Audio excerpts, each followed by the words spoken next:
নমস্কার। আমি বেশি কথা বলবো না, প্রথমে কৃতজ্ঞতা জানাতেই হয়, কেননা আমি একজন অবসরপ্রাপ্ত,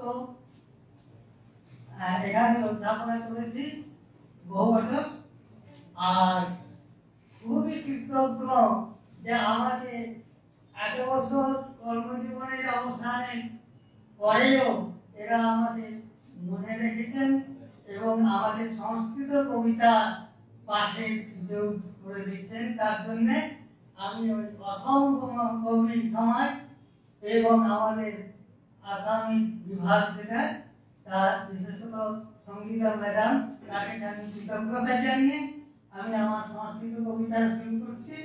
এটা আমার নিজেরই লেখা সংস্কৃত কবিতা এবং এটি নানা ছন্দে লেখা, সংস্কৃতের নানা ছন্দে। সংস্কৃতকে তো সকলেই আমি দেখেছি বিভিন্ন প্রদেশে সকলেই খুব শ্রদ্ধা দেন, এটা আমি দেখেছি। আসামেও একেবারে কাশ্মীর থেকে কন্যাকুমারী এবং গুজরাট থেকে আসাম সংস্কৃতের। তা আমি এইখানে আমি শুরু করছি কবিতাটি নানা ছন্দে লেখা, সংস্কৃতের নানা ছন্দে, এবং বিশেষত এই কবি সম্মেলনের জন্য আমার এটা লেখা। অহং পৃথিব্যা কবিরাস্মি মন্যে সর্বেষু দেশেষু মমানুষরাত্মা সর্বাসু ভাষাসু মনো মমাত সর্বত্র কাব্যেষু বুধং শ্রেয়ায়। আমি পৃথিবীর কবি। আমি মনে করি সমস্ত দেশেই আমার অন্তরাত্মা রয়েছে এবং সমস্ত ভাষাতেই, সেই জন্য সমস্ত রকমের কবিতাতে আমি আনন্দ পাই।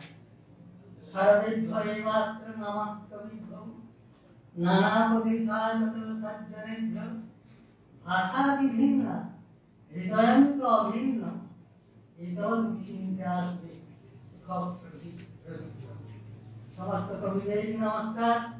নানা প্রদেশ থেকে এসেছেন, ভাষা নানা প্রকার হয় কিন্তু হৃদয় এক প্রকার। এইটা চিন্তা করেই আমি আনন্দের সঙ্গে প্রযুক্ত হয়েছি।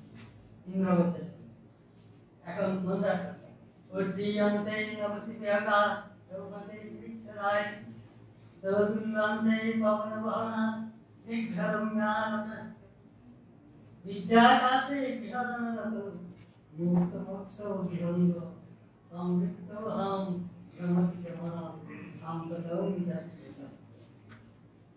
না কবিরাজের ছবি আছে, আকাশে পাখি উঠছে, বৃক্ষরায় স্বভাব আছে, গাছের পাতা হচ্ছে, বিদ্যার আকাশে